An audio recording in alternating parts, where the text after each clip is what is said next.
Assalamualaikum warahmatullahi wabarakatuh.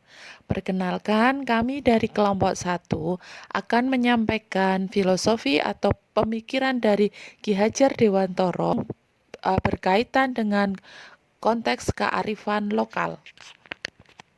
Anggota kelompok kami terdiri dari Diah Cahyaning Widowati, mengajar di SMA Negeri 9 Yogyakarta. Saya sendiri, Dian Indrawati, mengajar di SD Muhammadiyah Kleco 1. 3. Erni Hastuti, mengajar di SMPN 13 Yogyakarta. 4. Iit Maida Rais, mengajar di TK Nyi Ahmad Dahlan Yogyakarta. Dan Ibu Retno Handayani yang mengajar di SMP Negeri 15 Yogyakarta. Sebelum kita masuk kepada materi, marilah kita berkenalan terlebih dahulu dengan sosok Ki Hajar Dewantara. Siapakah Ki Hajar Dewantara? Ki Hajar Dewantara memiliki nama kecil Raden Mas Wardi Suryaningrat. Beliau merupakan pelopor pendidikan bagi kaum pribumi Indonesia. Pada zaman penjajahan Belanda, beliau mendirikan perguruan Taman Siswa, merupakan suatu lembaga pendidikan yang memberikan kesempatan bagi para pribumi untuk memperoleh hak pendidikan seperti halnya para priayi. Karena pada saat penjajahan Belanda, orang-orang pribumi rakyat Indonesia dilarang untuk bersekolah. Hanya orang-orang tertentu yang diberi kesempatan untuk bersekolah. Maka dengan dasar pemikiran Ki Hajar Dewantara, beliau berinisiatif untuk mendirikan Taman Siswa. Apa saja yang menjadi intisari pemikiran dari Ki Hajar Dewantara? Ki Hajar Dewantara berpikiran bahwa pendidikan itu harus mengajarkan budi pekerti, harus berhamba pada anak, bermain adalah kodrat anak, adanya trilogi kepemimpinan, adanya tripusat pendidikan, mengenal adanya sistem Among, mengenal adanya trikon, dan pendidikan sebagai kodrat alam dan kodrat zaman.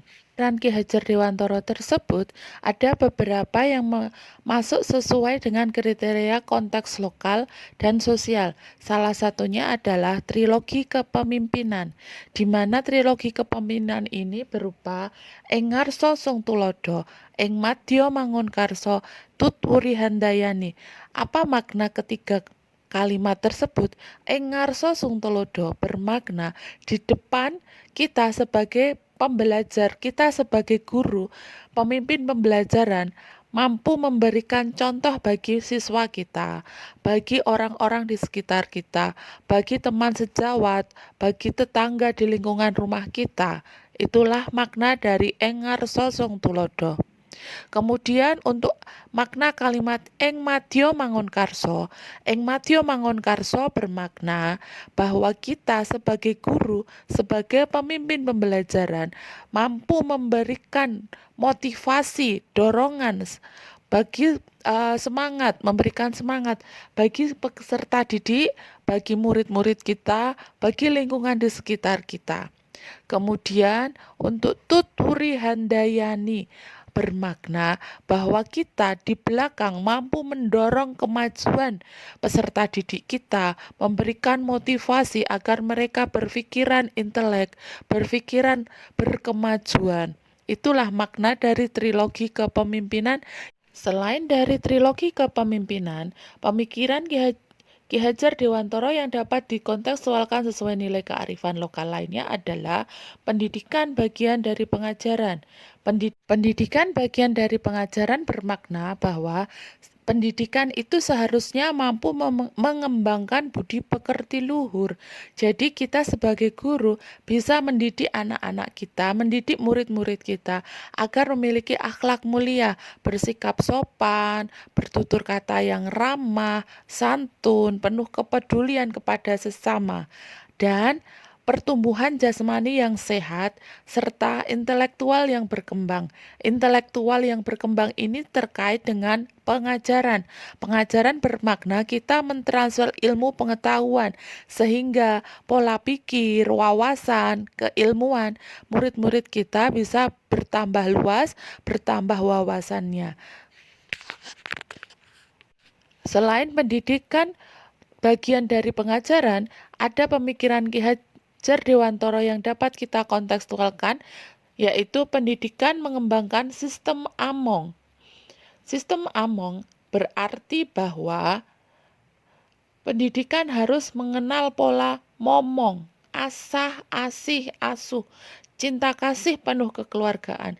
Jadi, kita di sekolah, guru merupakan orang tua kedua bagi anak-anak kita di sekolah, bagi murid-murid kita.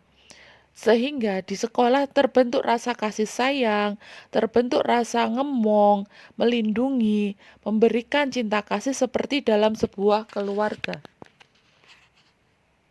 Berdasarkan pemikiran dari Ki Hajar Dewantara yang sudah diuraikan tadi, kelompok kami memutuskan bahwa kekuatan konteks sosial-kultural yang cocok diterapkan di daerah Jogja adalah adanya pendidikan khas kejogjaan.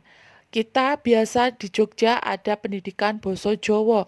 Dengan program pendidikan Basa Jawa, anak-anak bisa mengenal unggah-ungguh basa, anak bisa nguri-uri kabudayaan Jawa, mengerti apa makna kalimat dalam bahasa Jawa, bisa bertutur kata yang lebih halus dan sopan.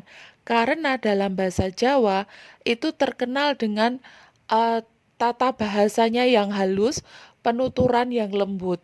Sehingga dengan pendidikan bahasa Jawa diharapkan anak-anak bisa berperilaku yang lebih santun, lebih sopan kepada orang yang lebih dewasa, kepada guru-guru, kepada orang tua. Selain adanya pendidikan basa Jawa, adanya program pembiasaan ngajeni. Ngajeni ini bermakna bahwa ngupati amreh jejeking jasmani lan rohani.